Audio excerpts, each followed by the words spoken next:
Have any of the heirs of the billionaires of the dynasties taken responsibility for their company's actions during World War II? And if so, how did that happen? How did they do that? So they haven't actually taken any kind of moral responsibility for history, for the acts of and the crimes of the Third Reich.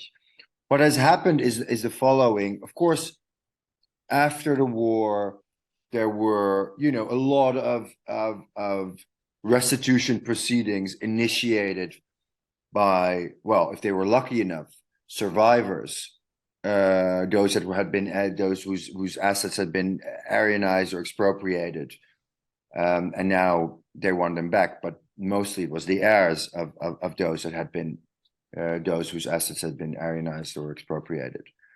So there was one kind of aspect of proceedings that went on, and are still ongoing, particularly with regards to art and real estate today across Europe, and mainly heirs that live in North America or the UK, that are still fighting to get some of their family belongings back. We're talking 2022. But what happened in 1999, there was this mass class act settlement, or mass settlement, actually, a treaty between between the German government under and the Clinton administration, which saw after many years of negotiations, saw a foundation being established that would pay out about $10 billion, 10 billion USD to surviving forced enslaved laborers. And half of that money would be paid by the German state and the other half by German business. But there was a clause in that settlement, in that treaty, that said that German business did not have to admit any kind of guilt, wrongdoing, or culpability.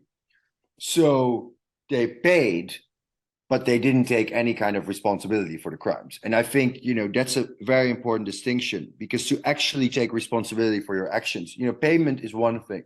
It's an aspect of acknowledging of wrongdoing in a way. But it's not. But it's something different than actually taking responsibility for your actions. So they never took any moral responsibility for history, and as a result, could go on and have been, could go on pretending like nothing happened, and could go on, maintaining these foundations, these charitable foundations, media prizes, etc., in the name of men who were extremely successful in business throughout their lives, but also committed horrific acts on a systematic scale, which cost the lives and livelihoods of millions. And the heirs today pretend they want to ignore the subject. They want to, their strategy is, well, if you ignore it, then it goes away, and then we don't have to deal with it.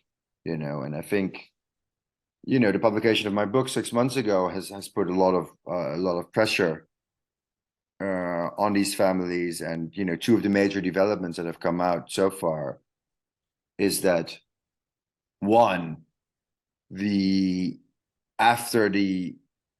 there were already in negotiations, but after the Porsche Pierre heirs and listed Porsche and spun it off out of the Volkswagen Group about 6 weeks ago in late September, they were negotiating.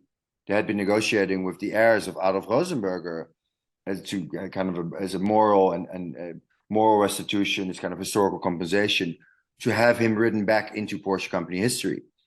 So they've settled now with the heirs of Adolf Rosenberger, and they wanted to clean house before and after the IPO happened.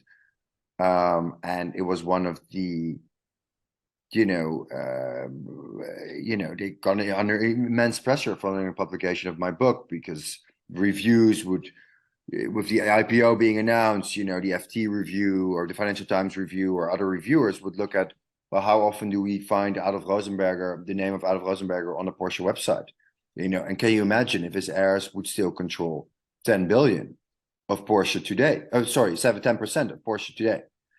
So that's one of the major one development. The second one is that the BMW Foundation, Herbert Quandt, has come under immense pressure. And the man who actually initiated that, he read an interview with me in The Guardian. It's a man called Anton Goodman, who's a British Israeli who lives in Tzur Hadassah, not far from where you live, Ari. And he was a fellow. He had received money for projects.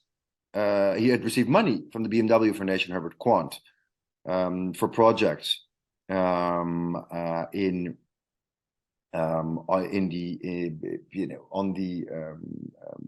in Israel and also in the Palestinian territory, to kind of bring Israelis and Palestinians closer together. And he was furious for being lied to by BMW and the BMW Foundation for having received money in the name of a Nazi war criminal, being a grandchild of survivors, and receiving this, as he viewed it, blood money, and has started this massive initiative to get the name change for the BMW Foundation, Herbert Quandt, to be transparent about who Herbert Quandt was initially, and now to get the name change, saying you should not maintain a global charitable foundation with the motto "Inspire Responsible Leadership" in the name of a Nazi war criminal.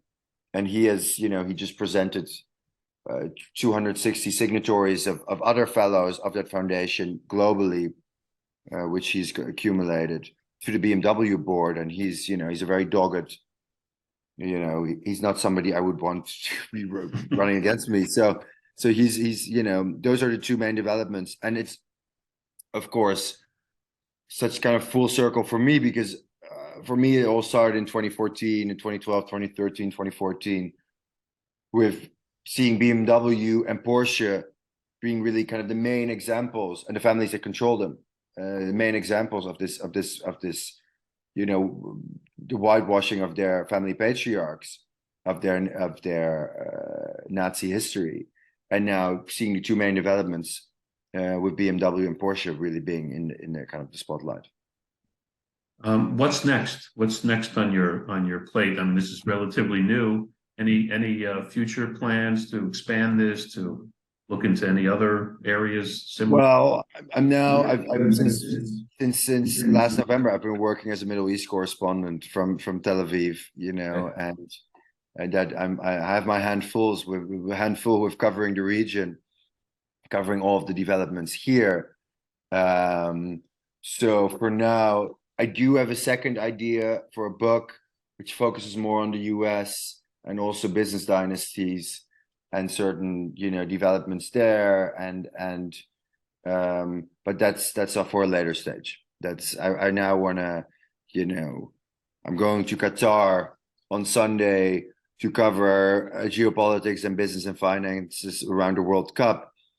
And that is, those are the things that I have my hands full with at the moment. And I think I need a little bit of lag time before I go into a second book, because writing a book, as I've learned, is, I spent 4 years. I moved from New York to Berlin, spending 4 years in archives and doing interviews and, completely being immersed in this project. You need a lot of mental space to pursue a project like this.